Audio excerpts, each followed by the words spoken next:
I get asked a lot of life's biggest questions, but no question has made me reflect on life more than the question, who is the best Spider-Man?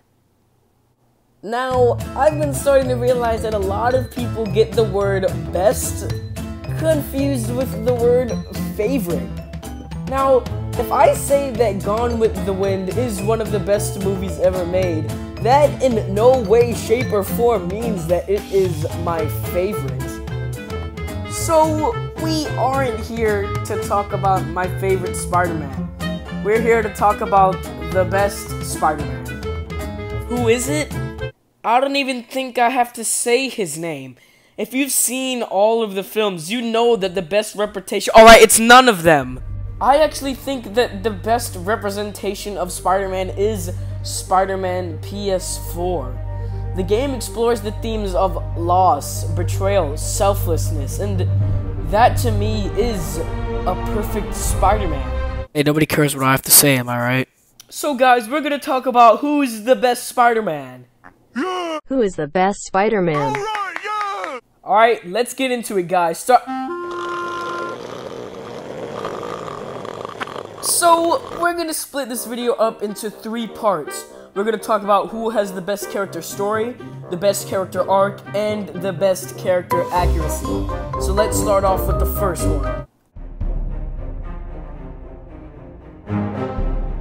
Alright, I'm not laying it soft for you clowns, but at the bottom is gonna have to be Tom Holland. I mean, they decided to substitute the Uncle Ben storyline for one with Iron Man, and I don't know if you can just do that. The death of Uncle Ben was something that Spider-Man never gets over. He always mourns over him. His death was the thing that kept him going. I mean, in Civil War, Gramps got glocked a couple months ago. I'm just saying, I really don't think Peter would have gotten over this quickly.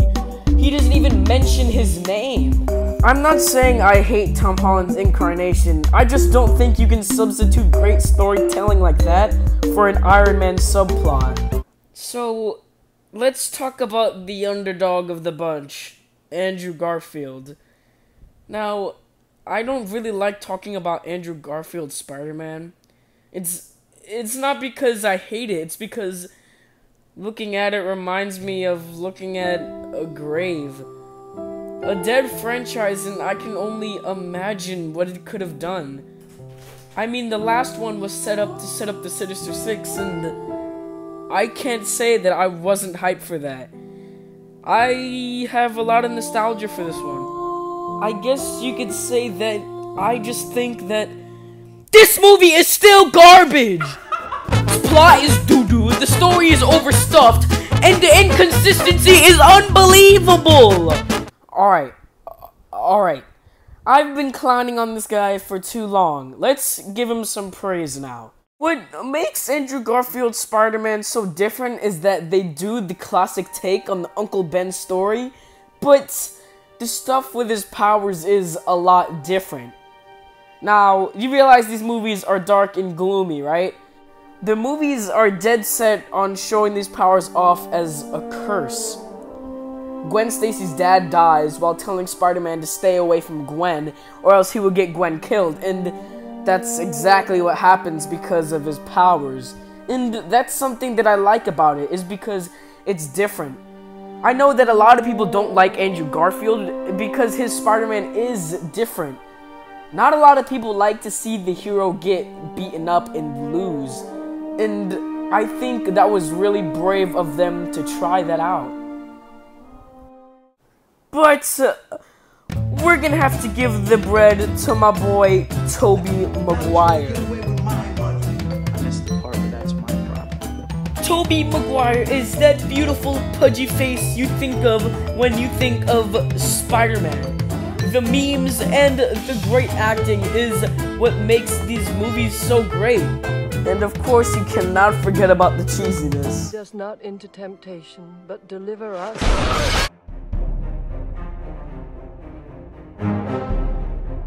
I'm gonna have to give the bread to Tobey Maguire again.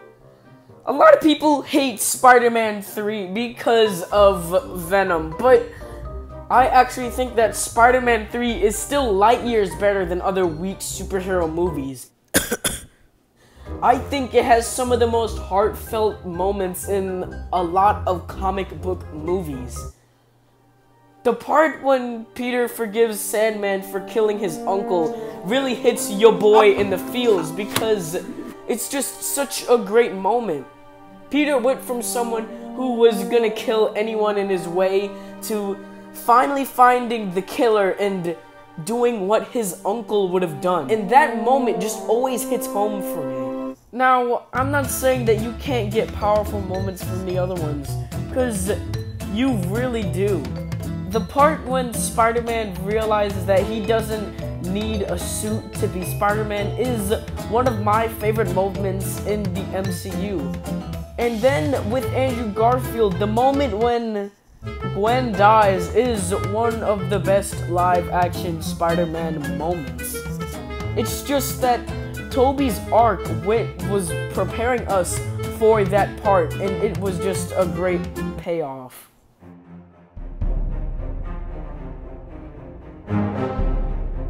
Tom Holland easily swipes this one. From his charisma, his age, to his costume, it's just like the comics, and I love that. Tom Holland is something us Marvel fans were really looking forward to. Everybody wanted to see a different representation of Spider-Man, and his performance was really refreshing. And I think the acting and the villains in these films are some of the best villains we've seen in the entirety of the whole MCU. Jake Gyllenhaal and Michael Keaton did a great job portraying the villains Mysterio and Vulture, and I just thought they both did great. Tom Holland would be my favorite Spider-Man if it weren't for that Uncle Ben misstep they took. So, there really isn't a best Spider-Man. Everyone has their own best Spider-Man.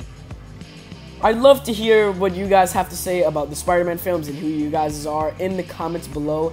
And I just wanted to say, if you're new to the channel, could you consider hitting that sub button? Because, I mean, we've been growing a little bit since a lot of movie channels have been starting to come out, and I think that's really great. So, if you're thinking about starting a movie channel, go ahead and start it. What's the worst that could happen? So, yeah, that's the end of today's videos. Thank you guys for sticking around, and I'll catch you guys in the next one. Peace.